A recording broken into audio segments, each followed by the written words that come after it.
Ce mardi, l'opération Marhaba d'accueil des Marocains résidents à l'étranger est lancée. Donc, pour en savoir davantage, nous sommes en direct avec Madame Sana Dardir, directrice de communication Fondation Mohamed V pour la solidarité. Bonjour Sana Dardir et merci d'être avec nous.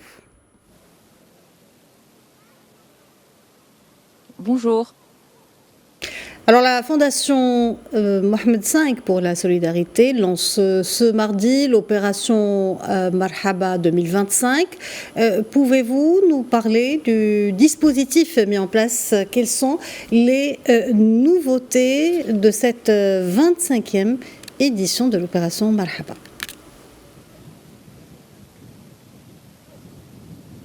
Donc oui, effectivement, donc sur les hautes instructions royales de Sa Majesté le roi Mohamed VI, aujourd'hui à minuit, le coup d'envoi a été donné à la 25e édition de l'opération Marhaba. Et cette année, en fait, est marquée par un quart de siècle à travers lequel cette opération unique en son genre se poursuit.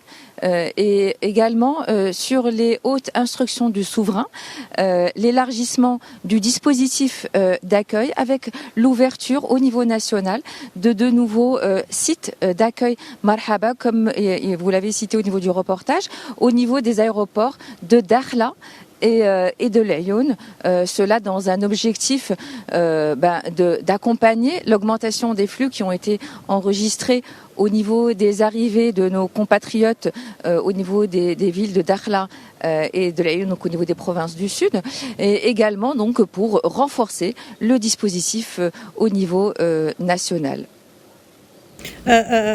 Parlez-nous, puisque vous venez d'évoquer les nouveaux espaces nationaux, parlez-nous en général par rapport à la mise en place des nouveaux espaces nationaux à l'intérieur du royaume, mais également des espaces à l'extérieur du Maroc. Oui, tout à fait. Donc, avec l'ouverture de ces deux nouveaux espaces, eh bien, le dispositif d'accueil Marhaba compte, à partir de cette année, 26 sites qui sont déployés donc au niveau du Maroc, donc c'est au niveau des ports. Là, aujourd'hui, nous nous trouvons au niveau du port de Tanger-Ville, mais d'autres ports sont couverts, notamment le port de Tanger-Med, au niveau de la région de l'Oriental, le port de Nador Binsar. Il y a également le port de l'Hossima. S'ajoute au niveau des points d'arrivée maritime les postes également de Bab Septa et de Bab Mlilia qui enregistrent des flux aussi importants, ainsi qu'au niveau donc des points d'entrée aériens. Puisque les dispositifs d'accueil Marhaba est déployé au niveau cette année de 10 aéroports sur tout le territoire national. Donc à noter quand même qu'en termes d'arrivée, la part du maritime est légèrement dominante par rapport à l'aérien, puisque nous sommes à 53% à travers donc les voies aériennes. Et évidemment sur l'ensemble de ces sites d'accueil, donc la Fondation Mohamed V pour la solidarité déploie également son dispositif humanitaire d'accueil, donc à travers la présence des assistantes sociales, des équipes médicales, des cadres de la Fondation, donc qui resteront à l'écoute des sollicitations à l'accueil ou dans les situations qui vont se présenter, et également les parties prenantes qui sont mobilisées au niveau de chaque point d'accueil Marhaba. Très bien. Comment se déroulent les premières heures de l'opération Marhaba 2025 ? Comme je vous le disais tout à l'heure, le dispositif a été activé à minuit et à partir de là, donc toutes les équipes, toutes les ressources qui sont dédiées à l'opération, à savoir sur cette première période environ 500 personnes. La première période, c'est celle qui s'étale du 10 juin à fin juin, mi-juillet, pour accueillir les flux d'arrivée qui correspondent aux vacances d'été. Donc l'ensemble des équipes sont déployées sur les différents sites à minuit. Les bureaux sont ouverts et les équipes sont sur le terrain pour accueillir les premières arrivées. Évidemment, les premières arrivées commencent à se sentir le matin. Là, les flux sont plus ou moins faibles, mais à partir de la fin du mois de juin et à partir des grands départs de vacances, le rythme va changer et les arrivées vont aller crescendo.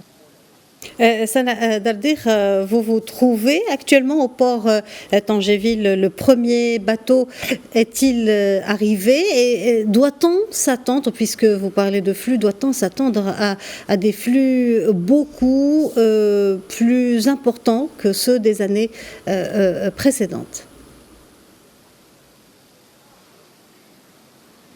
Oui, alors juste pour rappel, l'édition 2024 de l'opération Marhaba a accueilli plus de 3,7 millions d'arrivées entre le 5 juin et le 15 septembre 2024 au niveau de l'ensemble des sites d'accueil.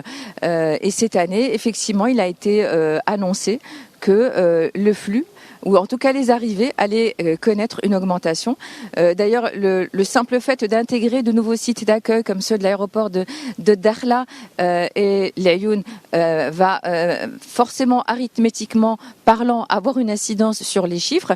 Donc nous serons forcément à plus de peut-être 3,8 millions, mais ce ne sont pas forcément les chiffres qui nous intéressent ici.